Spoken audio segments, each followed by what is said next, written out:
በእጅ የተሸፈነች ልብሽ ልብ አንጠልጣይ የፍቅር ታሪክ ክፍል 2 ደራሲ ሆኑፊ ያዚር ተራኪ ረዚቃ ሙሐመድ። ለቻናላችን አዲስ ከሆናችሁ ላይክ፣ ሼር እና ሰብስክራይብ በማድረግ ቤተሰቦቻችን እንድትሆኑ በአክብሮት እንጋብዛችኋለን። እኔም ስልኩን እያገላበጥኩኝ ማየት ጀመርኩ። ውስጡ የ500 ብር ካርድ አለው። በጣም ነበር ደስ ያለኝ። ግን ውስጥ ያልተመለሱ ብዙ ጥያቄዎች አሉ። ማንን መስዬ ነው? እኔ ለራሴ ህይወት እንቆቅልሽ ሆነ የፍቅር ታሪክ፣ የእናቴ ነገር፣ የአባቴን ሁኔታ ለማወቄ፣ ዛሬ የሰሙት የአያቴ በህይወት መኖር። ደራሲ ይባስ ብሎ አሁን ወደ ህይወቴ የመጣው ይምራን ማን ነው? ምንድን ነው? ለምን? ብቻ ብዙ ጥያቄ። ፈተና እየቀረበ ስለነበረ በቅዴ መሰረት ደብተርና መጽሐፎችን ማገላበጥ ጀመርኩ።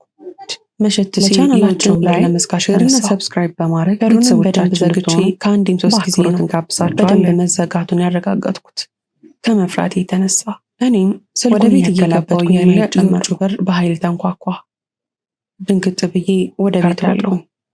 መጀመሪያውን ውስጥ ያልተመለሱ ብዙ ጥያቄዎች አሉ። ከቤታችን በር ላይ ቆሜ በፍርሃት አቤት፣ ማን ነው አልኩኝ። የኔ ልጅ እኔ ነኝ፣ ክፈችልኝ አሉኝ። ተመስገን ብዬ ወደ በሩ ሄጄ ከፈትኩላችሁኝ። ሰው ነኝ። ወይዘሮ ከእናቴ ነገር፣ የአባቴን ሁኔታ ግቢ ቀጥሎ ያለው ግቢ ዛሬ የሰሙት የአያቴ በህይወት በጣም ነው የሚወዱኝ። ከእናቴ ጋር በትንሽ ነገር ተቃቅረው ነበር። ይባስ ብሎ አሁን ወደ ህይወቴ ሰላም ይምራን። ማን ነው? እርሶ ኖት እንደ ወይዘሮ ኸዲጃ? ለምን አልኳቸው። ፍርሃት ሰው ጥያቄ ፈተና የቀረበ ስለነበረ ወይዘሮ ኸዲጃ መሰረት ደብተርና መጽሐፎችን ማከላት ይበኛል አልኩሽም። መሸት ሲል አላህ አልፈቀደውም እንጂ እኔም አንቺን የምታክል ልጅ አደረዘግቼ ከአንዴም 3 ጊዜ ነው አይኖቻቸውን በመዘጋቱን ያረጋገጥኩት። እኔም ልበ ቢስ መፍራቴ የተነሳ እየረሳሁት ሁሌም ነው ወደ ቤት እየገባሁ እያለ የውጭ በር በኃይል ተንኳኳ። ብዬ እጃቸውን ሳምኳቸው ወደ ቤት ሮጥኩኝ። አረ ችግር የለውም ፈርቼ ነበር። የኔ አበባ ከቤታችን በር ላይ ቆሜ እናትሽ ሻንጣ ይዛ ስትወጣ ይቻት ነው። በዛ ላይ መሽቷል። ከሄደች ጀምሮ ስጠብቃት ነበር እስከትመጣ። ምን ነው እናቴ ፈልገዋት ነበር አልኳቸው ሁላቸው።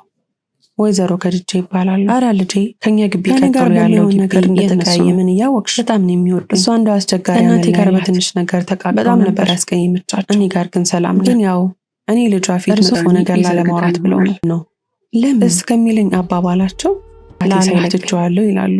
አረ ተንቺ ባይገባኝ ወይዘሮ ኸዲጃ ነገር አለው የራኩሽ ይመስለኛል። እኔ እኮ ስጠብቃት ነበር ስላላበት ጀመርኩ።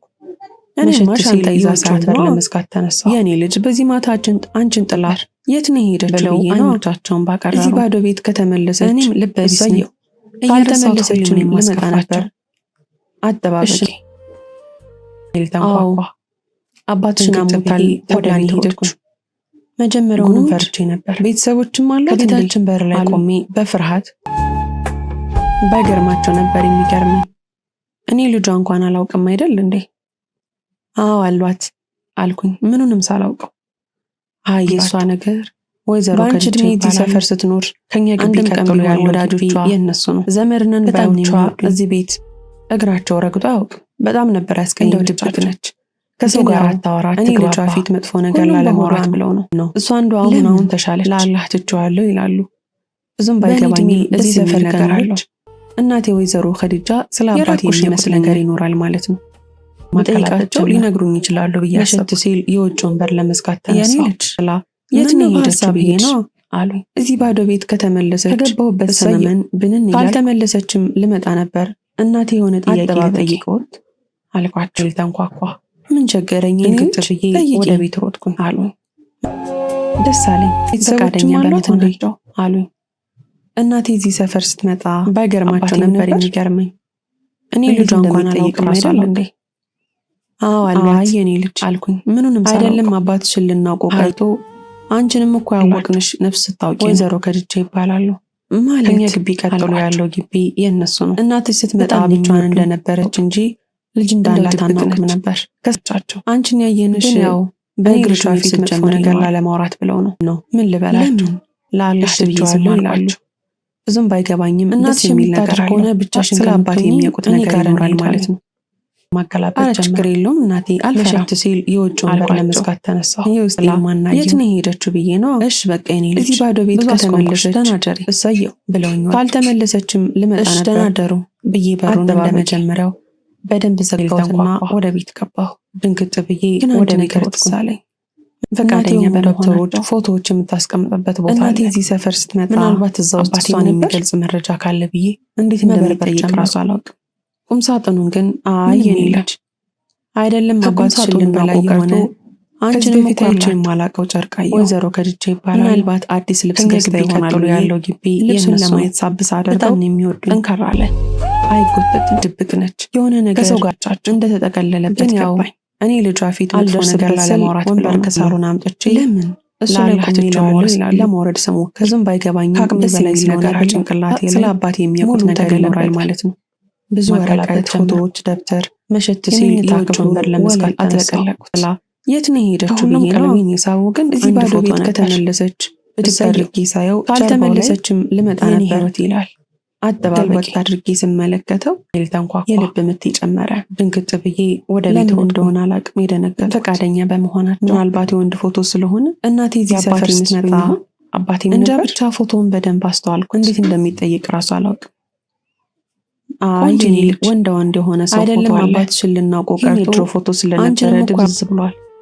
ፎቶውን በእጅ ይዤ መሬት ላይ የወደው ከድቼ ይባላል። ሌሎች ፎቶዎችን ከኛ ግቢ ቀጥሎ ያለው ግቢ ሁሉም ፎቶ ላይ የእናቴ ፎቶ ሲሆን በጣም ነው የሚወዱኝ። ግን ከጎኗ ያለችው ሌላ ሴት ለብቻዋ ተቃጥሏል። ሁሉም ፎቶ ነገር እንደተጠቀለለበት ገባኝ።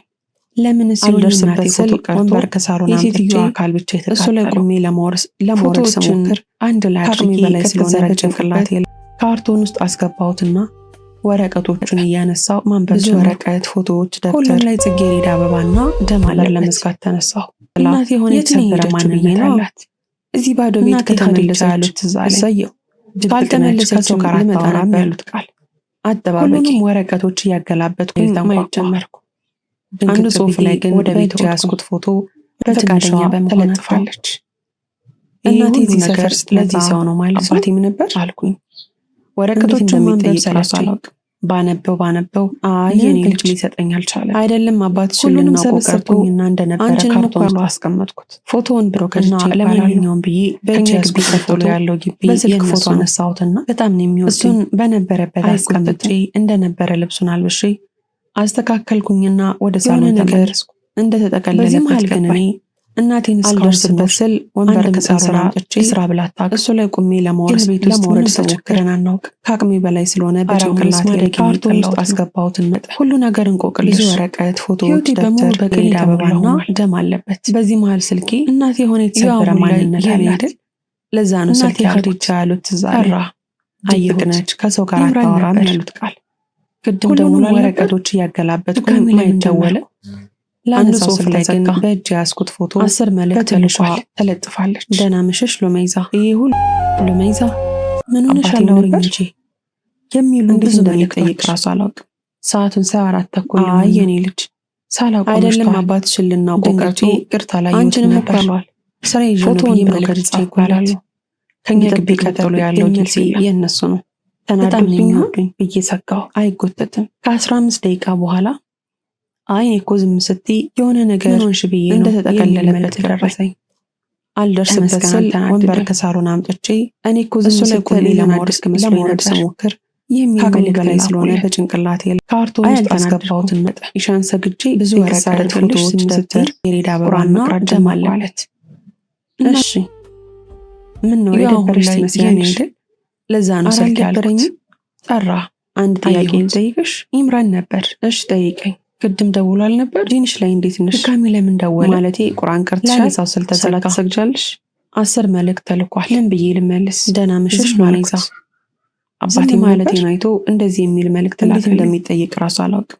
ሎሜይዛ እኔና ባንቺ መካከል አይደለም አባትሽን ልናውቀው ቀርቶ አልፈልግም። አንቺንም እኮ ያልኩት ንገሪኝ። ፎቶውን ብሮከርቼ ደረሰኝ። ከኛ ግቢ ቀጥሎ ያለው ግቢ የነሱ ነው። እሺ በቃ አላስጨንቅሽ። ነገ ሁሉንም በአካል እናወራለን። ደህና ደሪ። 5 ደቂቃ በኋላ መልእክት ላከ። አይኔ እኮ ዝም ስትይ እናንተ ሳልከረምሽ ብዬ ነው የሚል በዚህ ዕድሜ ቁርአን ለመቅራቴና ሰላት አለመስገድ አናደደም። የብዙ ሰው ጥያቄ እኔ እኮ ዝም ስትል ማንም ሰው ለምን አሰግድም ብሎ ከመጠየቅ ይልቅ መልእክት ላኩለት። እኔም ማግለልና ማራቅ አልተናደድኩም። ኢሻን ሰግጄ ብሎ ይጠይቀኛል ስትይ ከአንድ ሰው መቅራት ጀመርኩ አለኝ። እሷም ሀያት ትባላለች። አሁን ላይ የዘጠነኛ ክፍል እየተማርኩ ለዛ ነው ስልክ ያለች ጠራ። ሀዩ በጣም ለኔ የምትጨነቅ ልጅ ነበር። በዚህ ምክንያት ነበረ ልንተዋወቅቻለሁ። አንደኛ ደረጃ ትምህርቴን ጨርሼ ላነሳው ስልክ ተዘጋ። ሁለተኛ ደረጃ ሃይስኩል ስገባ 10 መልእክት ተልኳል። ምንም አይነት ጓደኛ አልነበረኝ። ደህና መሸሽ ሎሜዛ። አዲስ ትምህርት ቤት እንደመሆኑ መጠን ሁሉም ነገር ያስፈራ ነበር። ራሱ አላውቅም። ለትንሽ ጊዜ ግን ሁኔታውን እየለመድኩት ስመጣ አይደለም አባት ነገር እናውቀው ቀርቶ አንቺንም ቤት ውስጥ ያሉ ሙስሊም ተማሪዎች ይባላሉ ከኛ ግቢ ቀጥሎ ያለው በጠየቁት ጥያቄ መሰረት የዙር ሰላትን ለትምህርት ቤታችን አላስጨንቅሽ ቅርብ ስለነበረ አካል ነው ሰግደው እንዲመለሱ ከበኋላ ከራ በኋላ ተፈቀደላቸው። አይ እኮ ዝም ስትይ እንደውም እኛ በነበርንበት ሰዓት የሚል መልእክት ደረሰ ነበር። ከኛ በፊት የነበሩ ተማሪዎች ከባድ እንግልትና ስቃይ እኔ እኮ ዝም ስትል የሆነ ተማሪዎች እስራትን ተዳርገዋል የሚል መልእክት ላኩልኝ። ብዙ ስቃይ ነበረው። አይ አልተናደድኩም። ከዛ ሁሉ ነገር በኋላ ተፈቅዶ ቴክስት አደረገልሽ ሰላት እንደልባቸው መስከር ጀመሩ። ቢሆንም ግን አሁንም ብዙ ጉድለቶች አሉ። እሷም ሀያት ትባላለች። በተለያዩ አካባቢዎች 9ኛ ክፍል እየተማርኩ 6 ሰዓት ተኩል ሲል ሙስሊም ተማሪዎች ለሰላት የምትጨነቅ ልጅ ናት። እኔና በተፈጥሮ ምክንያት ሰላት የሌላቸው ሴት እህቶቼ በስተቀር አንደኛ ደረጃ ትምህርት ጨርሼ በጣም ይናደዱብኛል። ሁለተኛ ደረጃ ሃይስኩል ስገባ ምክንያቴን ቀርቦ ይጠይቀኝ ሰው አልነበረኝም።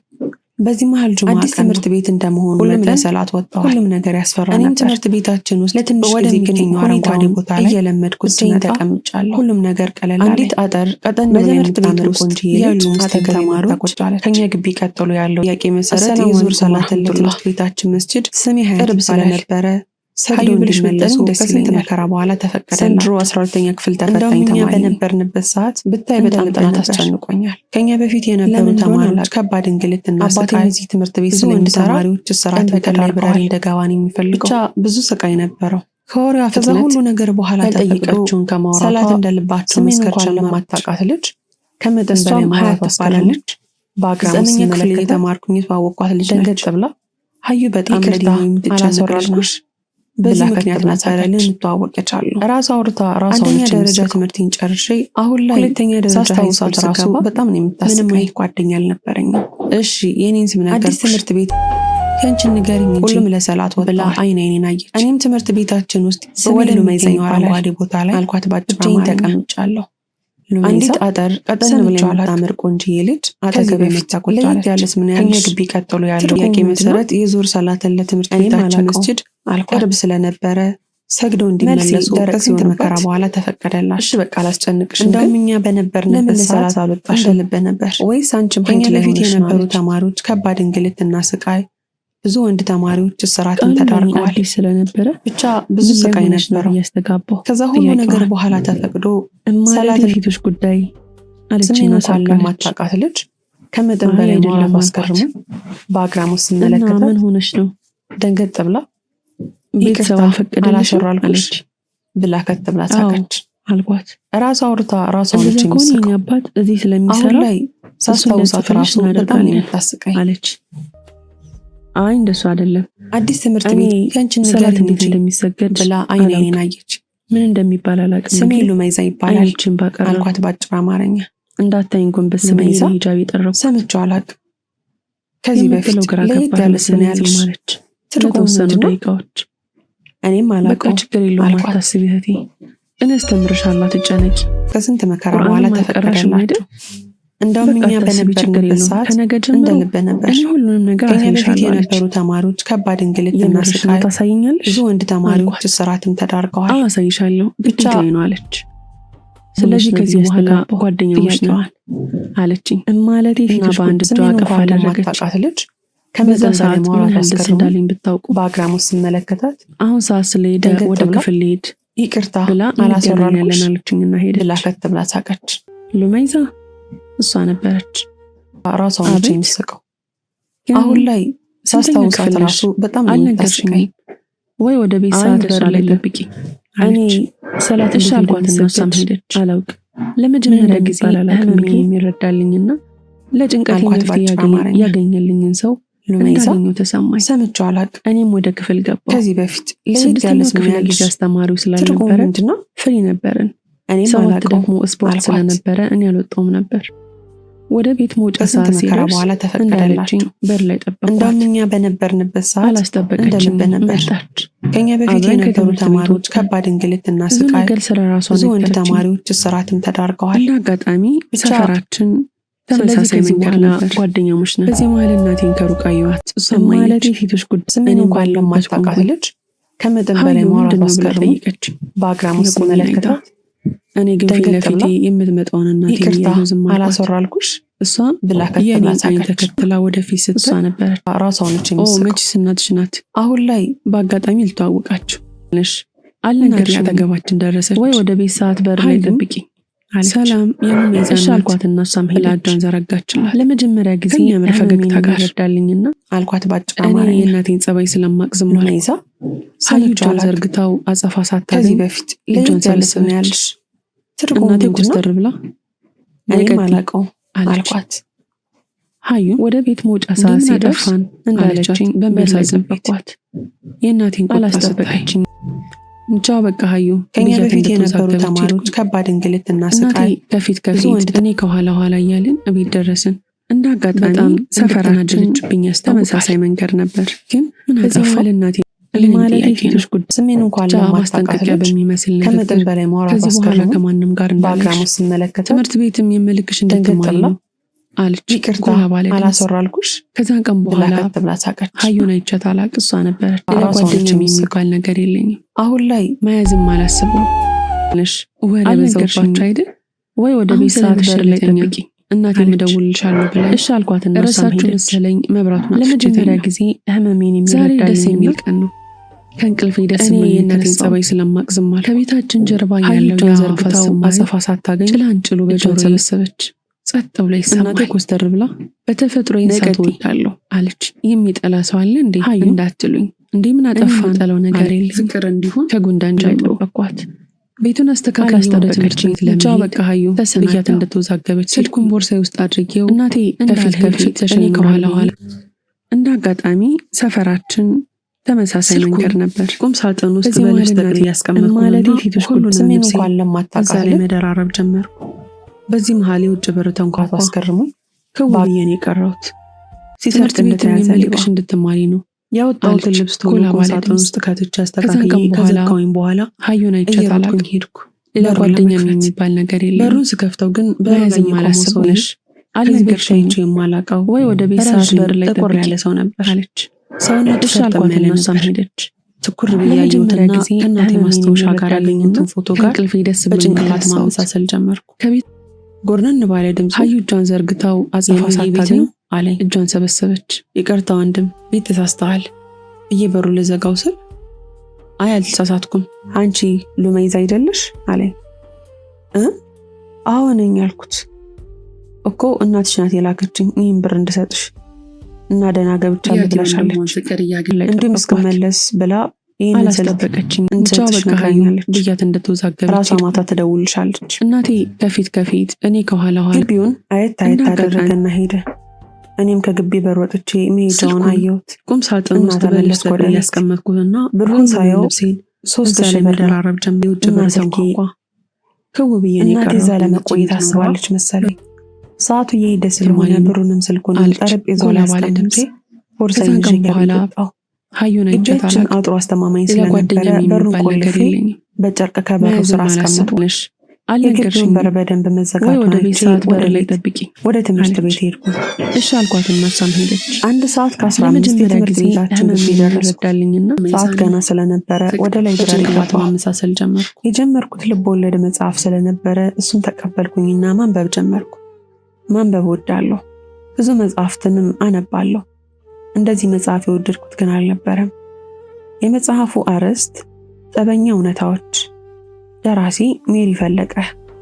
ካነበብኳቸው ርዕሶች ደግሞ ወደድኩት ቃል አውጦ ማስመለስ። ካቆምኩበት ማንበቤን ቀጠልኩ። መጀመሪያ ብዙም ተማሪ አልነበረም። ተማሪዎቹ መብዛቱን ሳይ ሰዓት መድረሱ ገባኝ። የቆምኩበት እንዳይጠፋኝ ጫፉን አጠፋ አደረግኩትና ወደ መደርደሪያው ከማስቀመጤ የደውል ድምፅ ተሰማ። እኔም ወደ መሰለፊያ ቦታ መራው።